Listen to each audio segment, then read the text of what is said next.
Hello and good afternoon. Welcome to a new series of human trafficking that we are doing here at Casa de la Familia. You are very welcome, and I want to let you know that this is part of the program of the Office of Violence Against Women, Victims of Crime, Office of Victims of Crime, I'm sorry, and they are sponsoring actually this ability to reach out to you and to let you know what is going on in the field of human trafficking. In the past, we have been working with sex trafficking issues. So if you want to know what we have done about it, you can look at YouTube under Casa de la Familia, and you will find a lot of information about sex trafficking. Today, we're going to be talking about labor trafficking, which is another huge area in the field of human trafficking. And we have some guests here. But let me first introduce to Jennifer Sowada. Jennifer Sowada is our clinical director, clinical for supervisions, so for supervisors and all of the therapists at Casa de la Familia. Thank you, Jennifer, to being with us.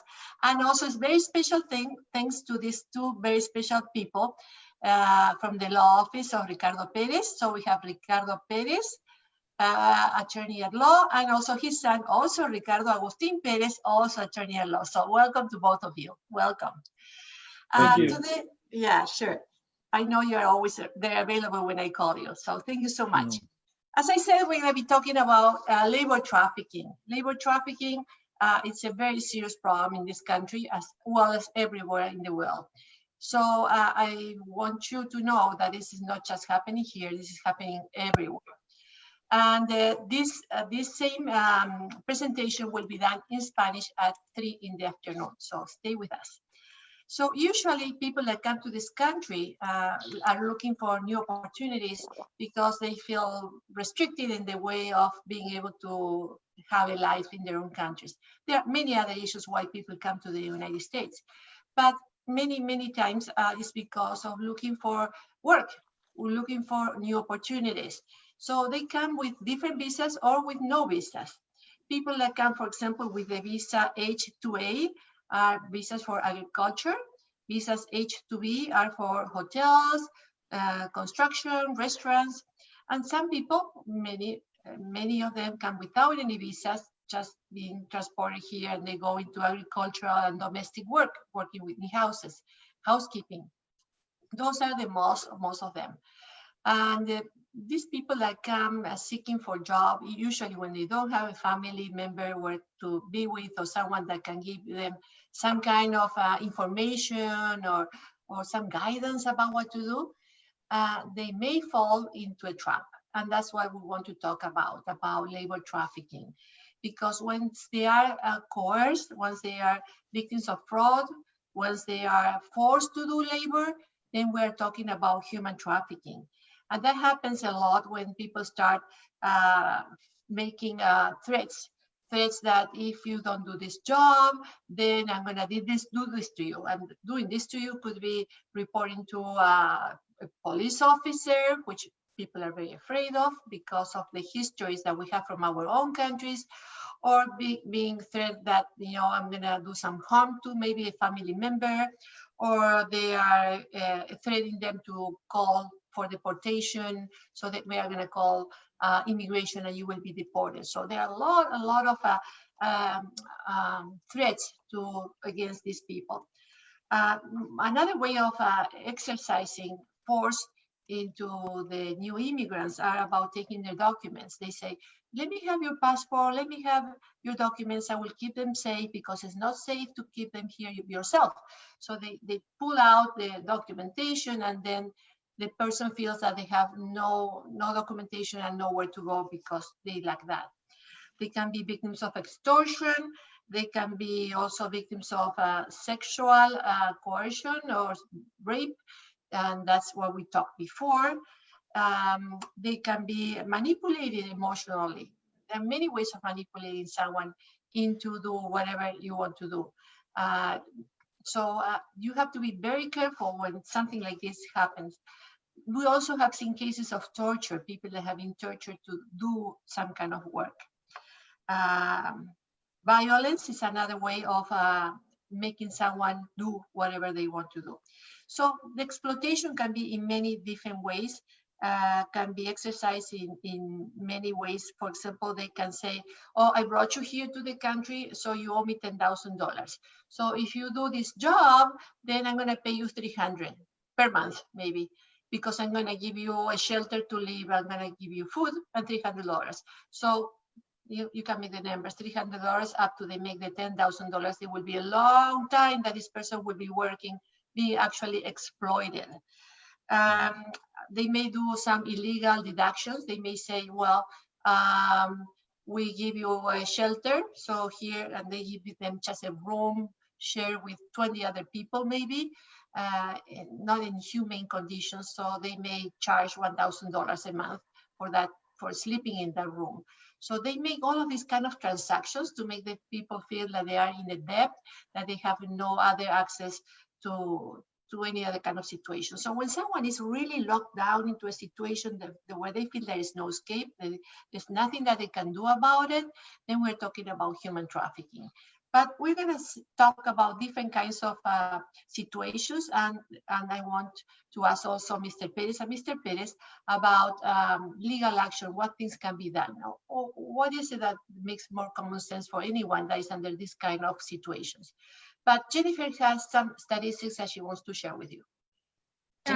So what we're looking at is that over 16 million people worldwide right now are being trafficked for labor trafficking. We're not just talking all types of trafficking, we're talking specifically labor trafficking. 47% of those are in construction, manufacturing, and hospitality positions. 24% are in forced labor or domestic workers, and 11% are in forced labor and agriculture. And when we look at those statistics also, we're looking at California consistently being the highest state in the United States for human trafficking. We're seeing the most of that happening here, very specifically to labor trafficking. And so that's kind of scary when you look at, we're in California, and we're seeing consistently the majority of it here.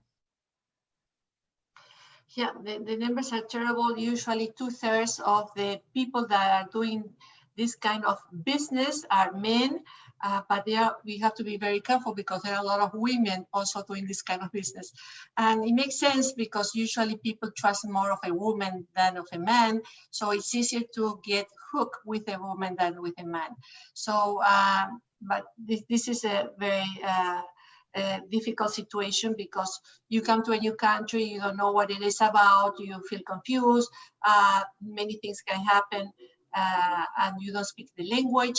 So immigrants are very easily targeted. Actually, in other kinds of human trafficking, there are people that are immigrants and also citizens of the US that can be trafficked. But in labor, it's usually 100%, almost 100% immigrants because of the language barrier, because we don't know the laws in this country, because we are so limited, because we don't know who to trust.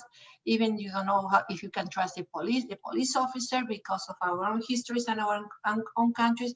So we are very, very vulnerable to be trafficked. And the traffickers know that. The traffickers know that if you have nobody in this country, you are going to be a very easy target. So they're going to bring you solutions and bring you into very terrible, terrible problems. So I want to do a distinction between what is labor exploitation, labor violation, and human trafficking. Labor exploitation is more of something that is unfairly done to the worker. Maybe someone that is doing okay at work because she or he is doing this kind of production, and then is expected to do more and then more and then more. Maybe it's not illegal to expect more of an employee, but it comes to a point that this is kind of too much. So that can be felt as exploitation. We also have the other situations when there are violations of the law. In every employer has to display a sign about labor laws in the place of work, at the site work. So over there it explains, usually in 2 languages or more than 2 languages, it explains what the rights are. So there's a right that for the employee to have the breaks, a lunch break or the 15-minute break, or what happens if it's more than 8 hours. There are a lot of labor laws, and a lot. We're not going to go into that direction, but the labor laws need to be respected. So when those are violated, then we're going to talk about labor violation. So labor exploitation can include labor violation and can also include this other issue that we're talking today, which is about labor trafficking. Because in labor trafficking, it's everything of the above, but even more. The person is restricted, is isolated. He or she is not allowed to go out, not allowed to talk to others, has to sleep at the same place, is not allowed to live, is not allowed to have any other kind of gaining other kind of employment, or going to church, or talking to family, or or having friends. They're totally restricted, because in that way they can be controlled, they can be handled, and they can be then trafficked and exploited. So it includes all of the above. So it's important to know all of that, because sometimes it can be confusing.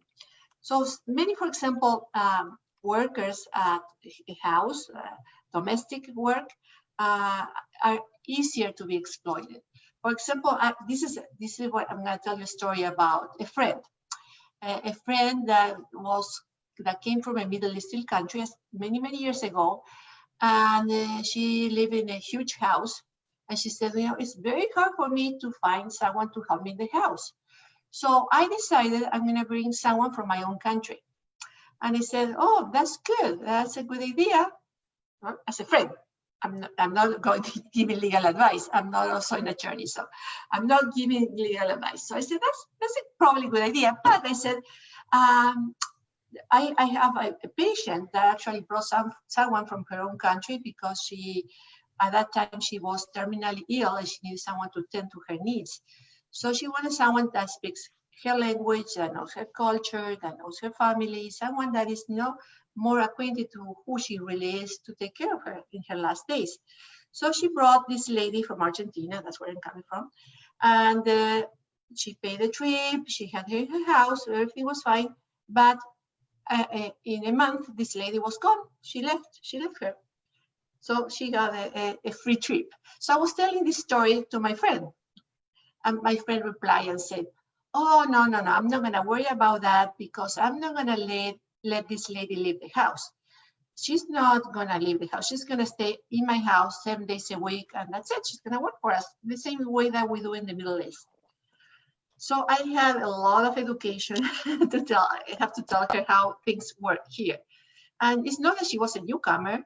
She lives in this country for many years, but she doesn't know the specific about this kind of treatment of an employee.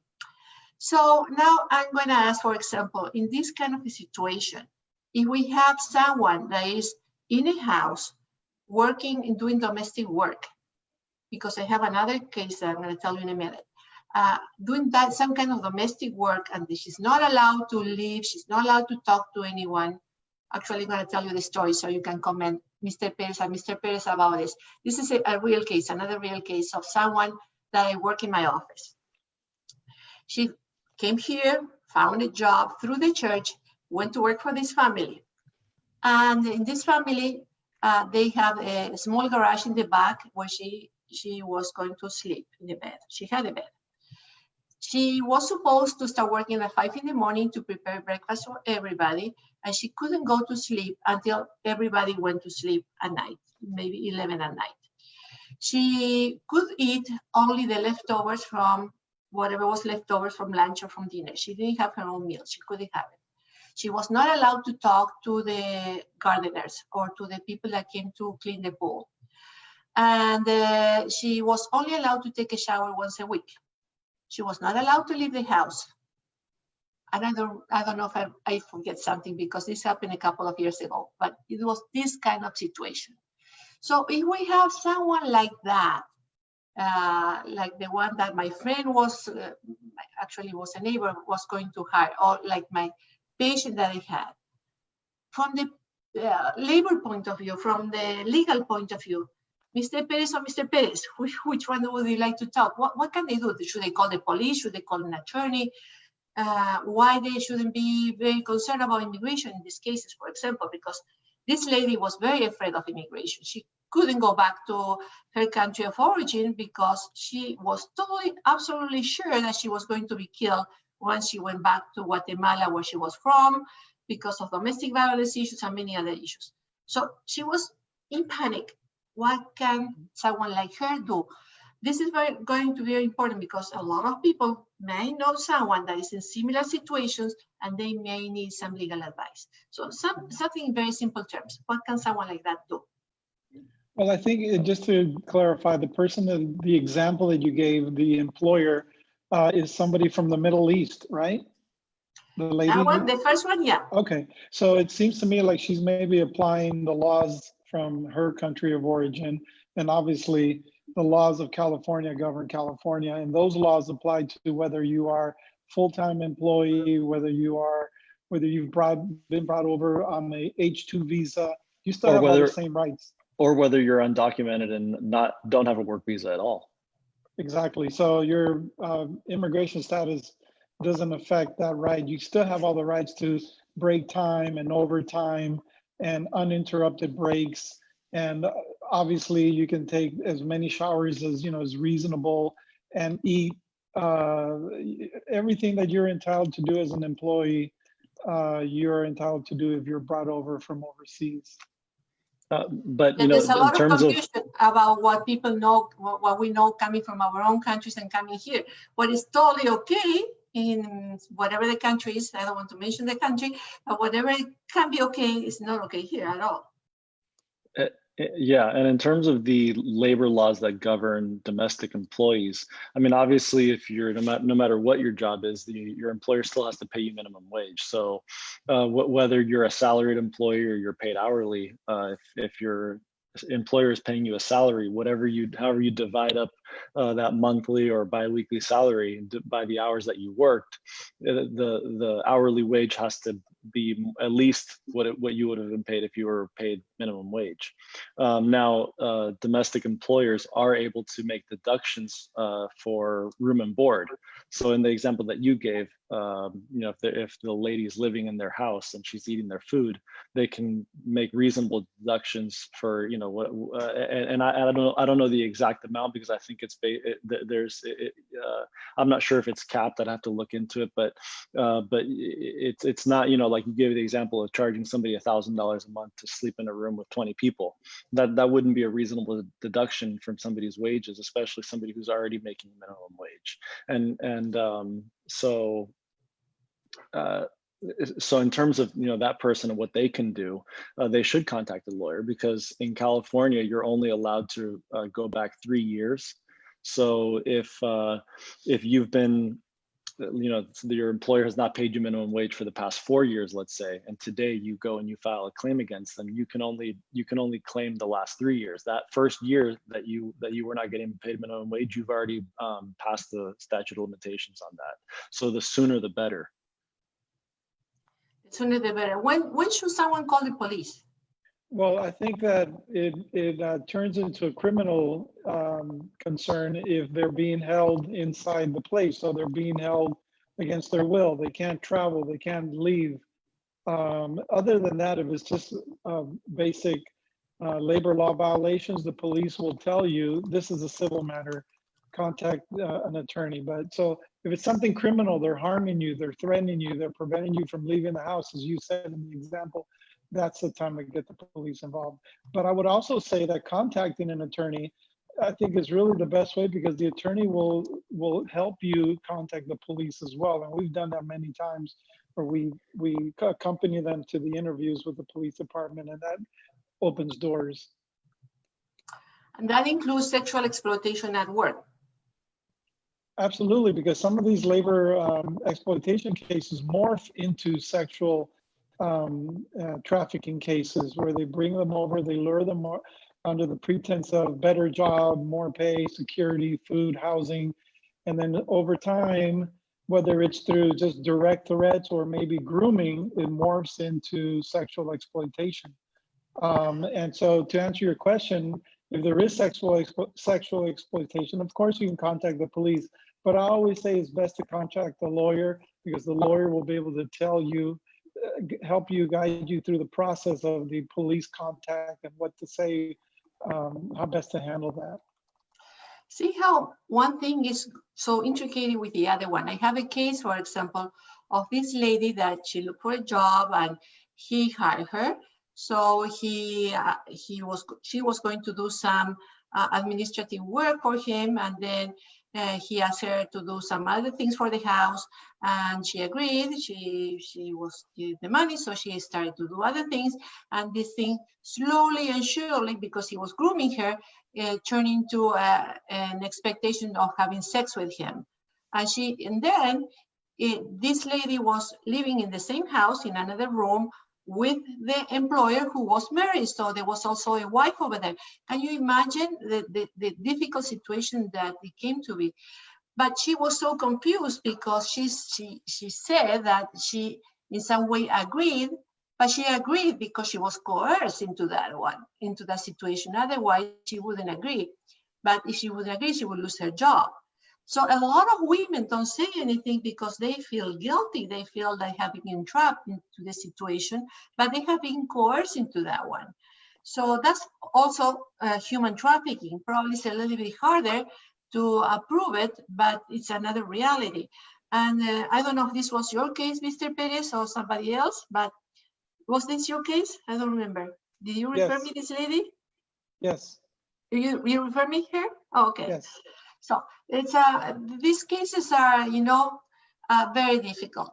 Another issue also to consider is that. May I add something to that very quickly? Sure, because go there's ahead. a third prong. Please. Sorry, there's a third prong where they bring them over under labor for work, and then it morphs into sexual violations, but then they also pimp them out. They turn into their pimp, and these poor people, they're here, they don't know the language, they don't have contacts because they don't allow them to make friends. And they threaten them, you're here, because I brought you here and I can have you deported, or the police, I can get the police involved and you'll be prosecuted. And so it turns into a pimping situation. And these poor ladies, they really don't know what to do. Which is worse is how they brainwash the victims, because then they feel, the ladies, these women feel responsible because they feel that they said okay to the situation when it's not okay.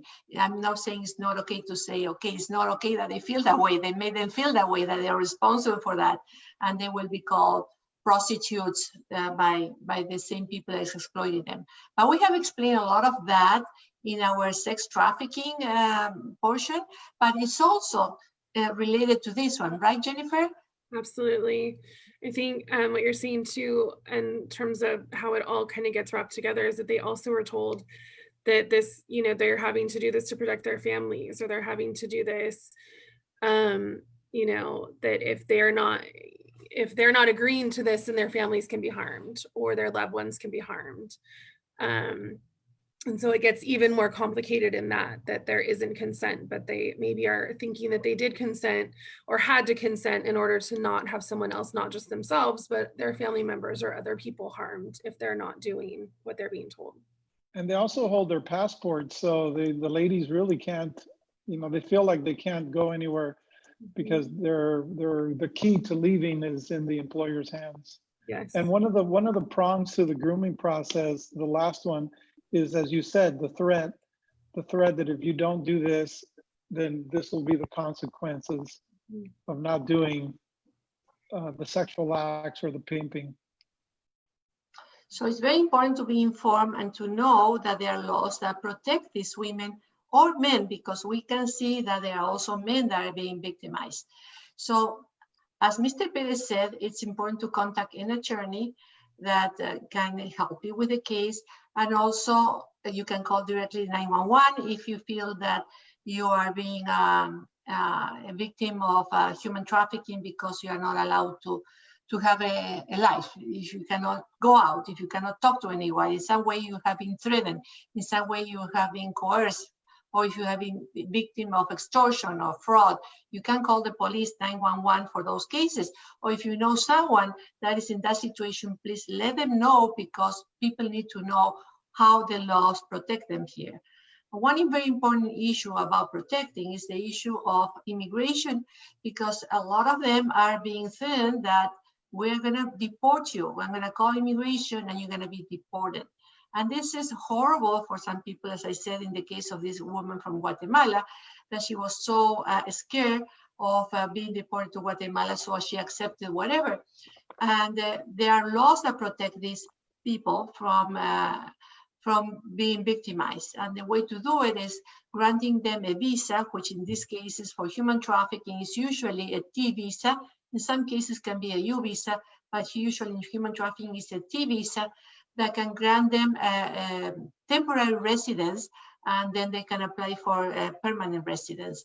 So it's incredible, but a lot of people don't know about it. Instead of using the right way to get rid of the situation, they stay because they are not informed properly, because they don't know what the rights are.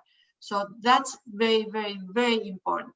And for that, it's an attorney specialized in immigration that will guide you through the process.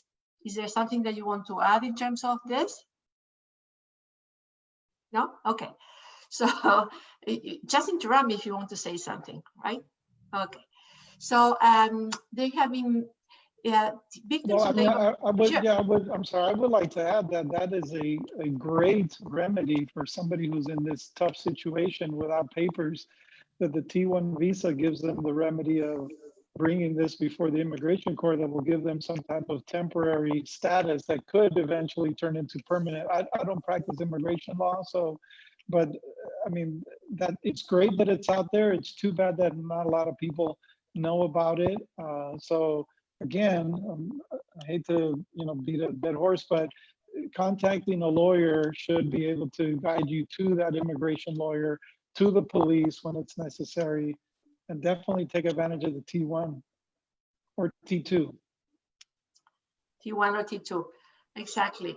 So when this kind of situation happens, sometimes people think, oh, human trafficking must be an international ring with a mafia, but in the examples that I gave you, it was just one lady.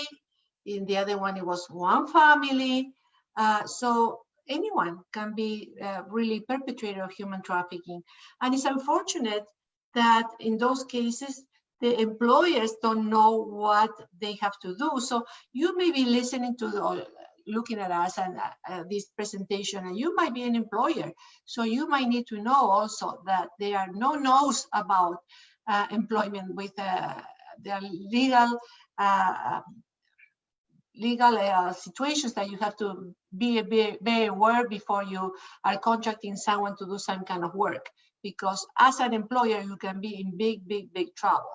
So I think that's very important for everybody to know. So from the side of the victim, or if you know someone that has been victimized, to the other side of the employer, everybody has to be informed about what is expected in this country. So what do we do at Casa de la Familia? We provide psychological treatment. We don't provide legal advice.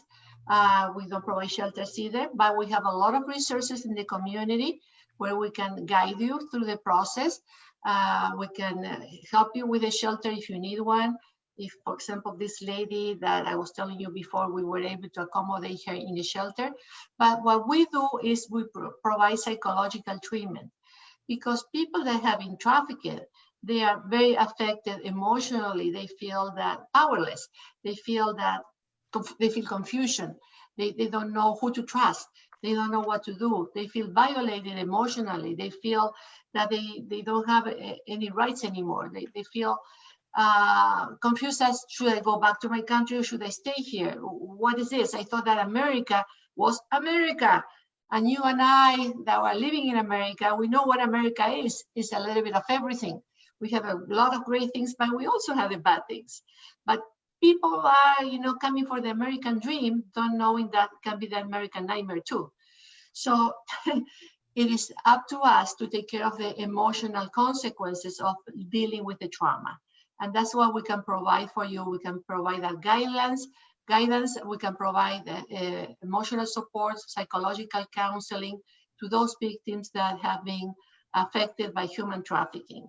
So here through this Facebook, on our website, you can find more information about Casa de la Familia. But for you to know, the phone number is 877-611-CASA. 877-611-CASA. You can call us and we can provide all that information for free, because we are working under the grant of the violence victims of a crime program from the Department of Justice from the United States. So this is really a great opportunity for those that have been victimized of sex trafficking, labor trafficking, or any other kind of trafficking that we'll be talking in next presentations, because they have rights, legal rights. There are many programs that help the victims, including psychological counseling that we provide. We can refer you to the other resources in the community. You may be able to find a job, a dignified job, a place to live. So please call us, because there are many ways that we can help. And in this regard, I want to invite Mr. Perez and Mr. Perez to get a phone number also in case you want to contact with for legal advice. What is your phone number, Mr. Perez? You're muted. Oh, sorry, I was muted. Okay. You can call our office at 909-983-2235. Can you say it again? Yes, 909-983-2235. Thank you so much. I have a few questions here. We also have a female, I'm sorry, we also have a female lawyer, because some victims prefer to speak to females. So she's available to speak, and she's bilingual Spanish. That's very important, because a lot of people are very intimidated, feel very intimidated when they want to talk, and they don't tell the whole story, especially when it's sex trafficking. They just tell a little bit because of the shame issue, so they don't want to talk about everything. So I think it's very important to know that you have a female attorney to listen to them. Thank you so much. Well, I've noticed also, doctor, in my experience, that whenever we interview victims of sex crimes or sexual harassment, the full story sometimes doesn't come out after the third or fourth interview, because it's very shameful. They're conditioned to think that it's their fault. You're asking them to speak to somebody who they just met 5 minutes ago. And so, and also especially with children, it takes several meetings before the entire story comes out, because they have to feel comfortable with the interviewer. I just have, this morning I have a case, a workers' compensation case, and we didn't talk about that. We need to talk about workers' compensation too. I have a case, this evaluation that I did this morning, that she was talking about being injured, the back pain, the shoulder pains, neck pain, all of the physical parts, physical symptoms because of what she was doing, carrying trays that were very heavy, blah, blah, blah.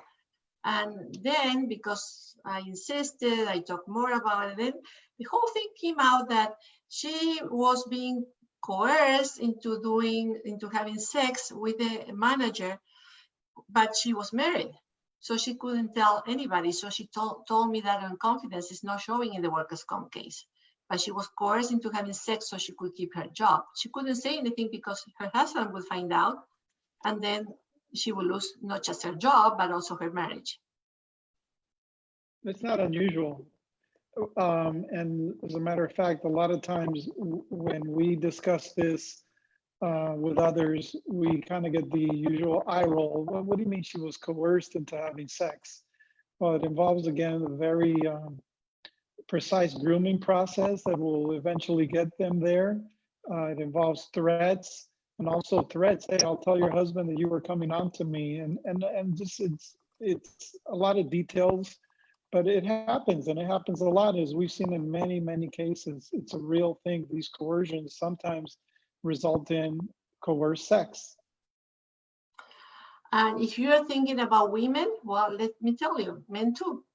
Men are forced sometimes into some kind of sex slavery when at work, so they can keep their jobs.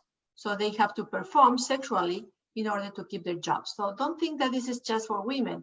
Males are victims too. Yeah. So let me read some questions that I have here.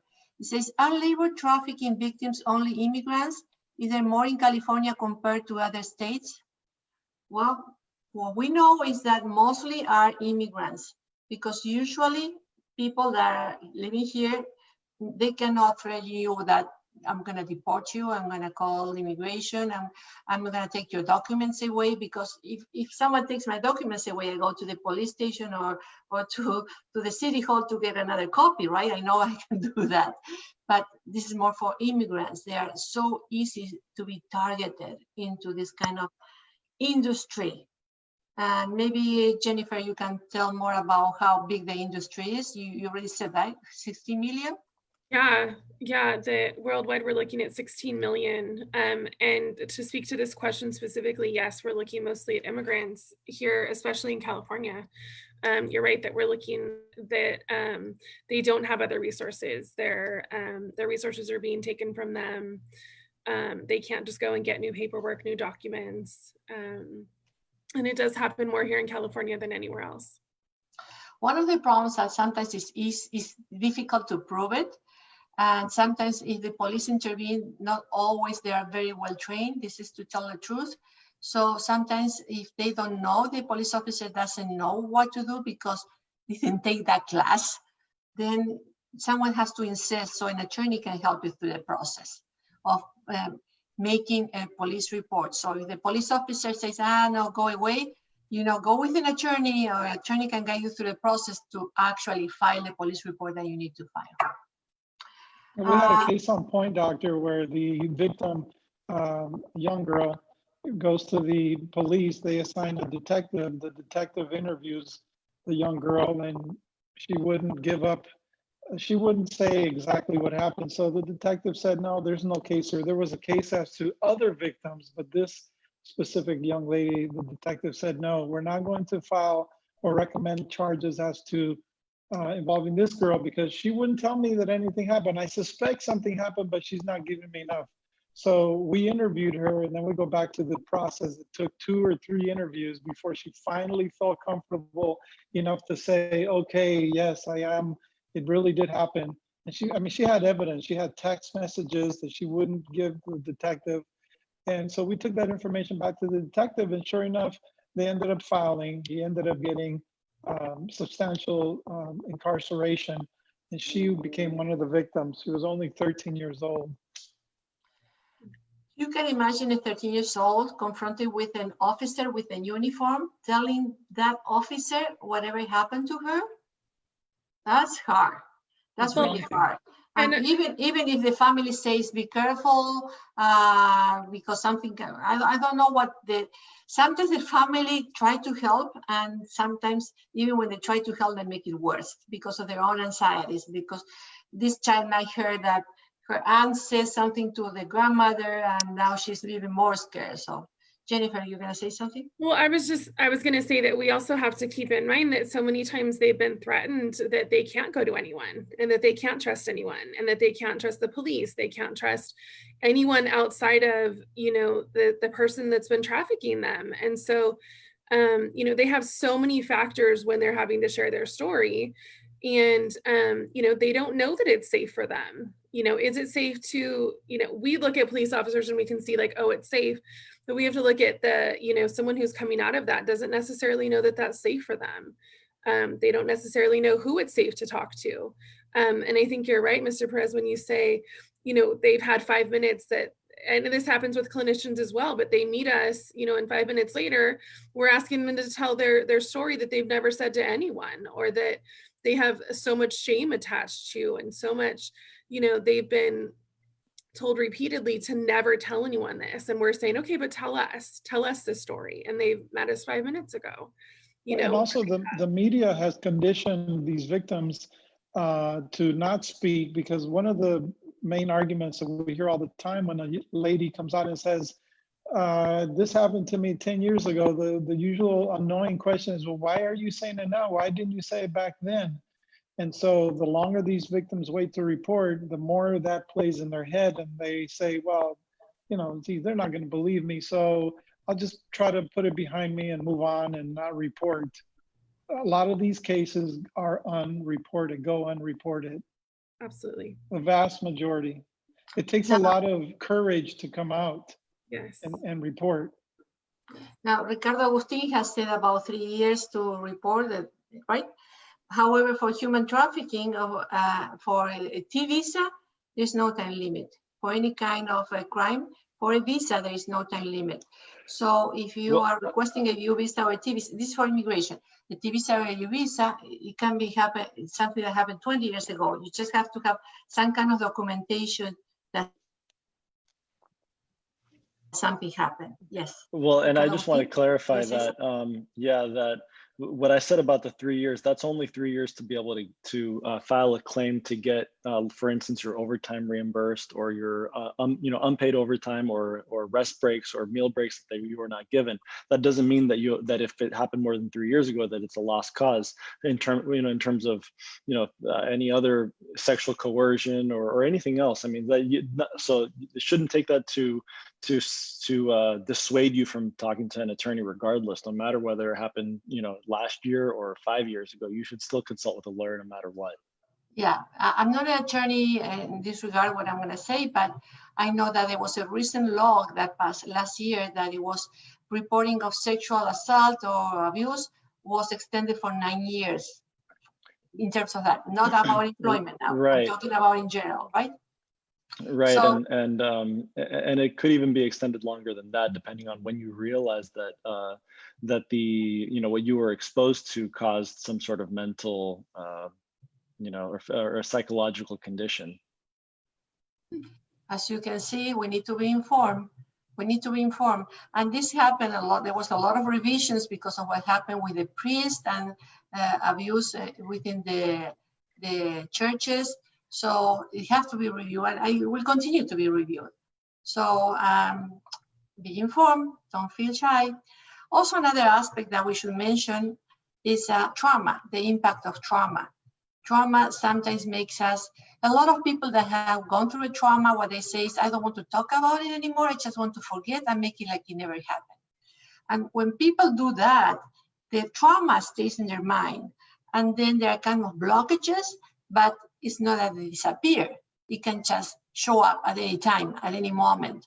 So when they are interviewed by the police officer, just to say someone, an attorney or someone, they try to recall and they may not recall, or they may dissociate. Their mind may be, the presence is there, they are there, but their mind is somewhere else, like, trying disconnected, they disconnect, dissociate.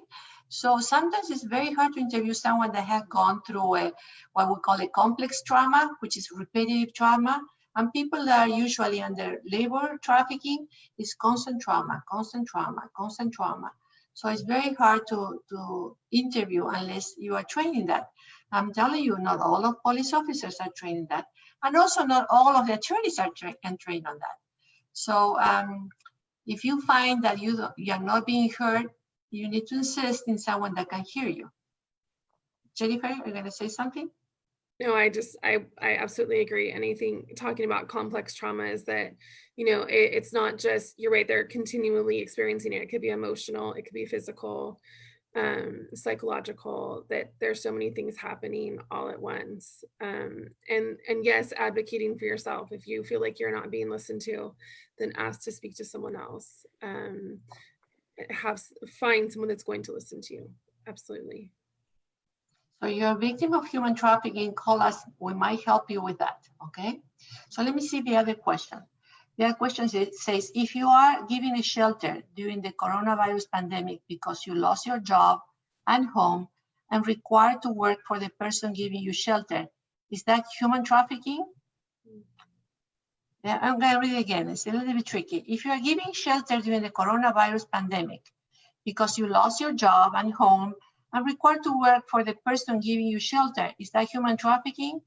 My answer is, it is human trafficking if you are not allowed to leave, if they don't give you any options, you have to do this work, and I'm not gonna pay you, or I'm gonna pay you very little, but you cannot make decisions about your life. If you are coerced, if you are not allowed to leave the situation, that's human trafficking. But if these people is generous and say, well, just come and live here, but you need to contribute in some way course, you need to contribute. Someone is opening the doors, right? You're not going to expect to be treated like a king or a queen. So you have to contribute, and you agree. If there's an agreement that you are going to agree in doing this or that, then it's okay. But if you are doing something that you did not agree from the beginning, then maybe it's a little more shady. Do you agree? I do agree, and to going back to what we discussed earlier when we were talking about deductions for room and lodging, I mean for room and board, I looked it up, and in California at least, the maximum that an employer can deduct from your paycheck monthly for if they're providing you an apartment, your own apartment, would be, it's between $500 and $835 a month, depending on the time, because the law has changed over the years, and also depending on if it's just for one person or if it's an apartment for a couple that's both employed by the same employer. If it's just for a room occupied alone, it's between $42 and $47 per week. So that's something that you have to look at to see if if you're being compensated adequately for the labor that you're performing, and if the deductions that are being taken from your check for the lodging is within the amount that's allowed by law. We have seen rings. Yes, Jennifer? Is this something that you would recommend that they consult about? Like if they had questions about something Absolutely like this, that they would consult with you or with an attorney to find out if there was something. Absolutely, especially because of what I said about the 3 years, in order to get this money reimbursed to them if money is owed. So they should definitely see an attorney as soon as possible. Okay. And penalties. And penalties, yeah, that's true, because if your employer does end up owing you, whether it's back wages or reimbursement for meal breaks that you weren't given, the court can also order that the employer pay you late penalties. And the attorney's fees are paid as well through the employer. So be very careful. If someone is promised the world here in the United States, might be, more than likely not. I have received an email from a psychologist from Spain saying that this was a few years ago when Spain was doing really badly. And she was saying, I'm so desperate. I was offered a job in the United States as a nanny, and they're going to pay me $3,000 per month. Would you believe that? There are no nannies here in the United States, and they will need to bring someone and pay the trip from Spain to here with the promise of paying $3,000 per month. That's for me. So be very careful. Yeah, red flag, red flag. So be very careful. There are rings here. Some were already discovered and under now arrest. But if you look into that, if you Google it, you will see rings that were bringing people to our culture, and these people were living 20 people in a room in very unsanitary conditions and working from very early in the morning until very late at night. Those kind of things actually happen in the United States, okay? So this is what we want to alert you, and we wanted to give you some solutions, some possibilities, something to think about, some education for you to tell others, because that's when people really become aware and educated about what's going on in this beautiful country of the United States, which is really beautiful. There are some bad apples. There are some bad apples, and that's why we need to be very aware. If you need to contact us, again, the number is 877-611-CASA, 877-611-CASA. If you suspect of human trafficking in your neighborhood, if you see that there are men coming in and out in the house, that's a family house, and there's a lot of men coming in and out, it's just, when you have some kind of suspiciousness, or if you think that in the factory that you go back, there's something weird about people working too many hours, or a domestic employee that is not allowed to talk to anybody. If you see anything like that, then you need to call the National Human Trafficking Line to report. You can keep your name anonymous. You don't need to say anything, but please do not research yourself. Don't do any kind of investigations yourself. Leave them to do it, because it might be something so simple like my friend telling him, hey, don't do that, or it can be a ring, a huge ring, and you might be at risk if you take this into your hands. And the national number for human trafficking is 888-3737-888. It's very easy to remember, 888-3737-888. And again, if you need to contact with attorneys, I'm going to recommend here Mr. Perez and Mr. Perez, who are always here willing to give us some advice. And your phone number is? 909-983-2235. Again, that's 909-983-2235. If you need any other recommendations, please call Casa de la Familia. We are here to serve you. If you need an attorney for immigration, we might find one for you. If you need a shelter, we might find for you. If you need whatever you might need for these cases of human trafficking, please call us. Again, 877-611-CASA. Thank you so much for being with us. Thank you, Jennifer, so much for all the information that you have shared with us. And thank you especially to Mr. Perez and Mr. Perez for being here with us. And we will do the same at 3 o'clock in a few minutes en español. See you there. Now, the next time we're going to be talking about child exploitation, another aspect of human trafficking, child exploitation. Stay tuned. See you soon. Thank you.